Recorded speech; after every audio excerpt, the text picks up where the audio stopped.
ભરૂચ શહેરી ડિવિઝન પોલીસે cutter gang તરીકે જાણીતી ટોળકીના એક મહિલા સહિત 3 સાગરીતોને 3.27 લાખના મુદ્દામાલ સાથે ઝડપી પાડ્યા છે.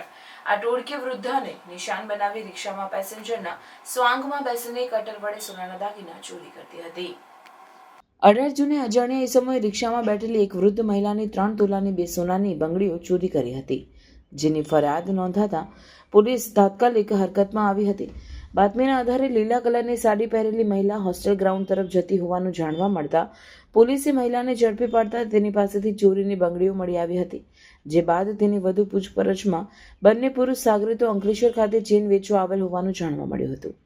ત્યારબાદ ત્રણેય આરોપીઓએ પોલીસ પૂછપરછમાં ભરૂચ, અંકલેશ્વર, સુરત અને અમદાવાદમાં 1થી વધુ ચોરી ગુનાની કબૂલાત કરી હતી.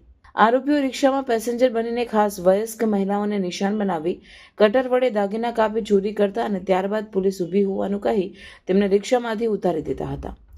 પોલીસે આરોપી પાસેથી સોનાની બંગડી, ચેન, 2 મોબાઈલ મળી કુલ 3.27 લાખનો મુદ્દામાલ જપ્ત કર્યો હતો. પકડાયેલા આરોપીઓમાં ભારતી વડોદરિયા, ડાહ્યા ઉર્ફે વિજય વડોદરિયા અને વિમલેશ ઉર્ફે ગુરુ ઠાકોરનો સમાવેશ થાય છે.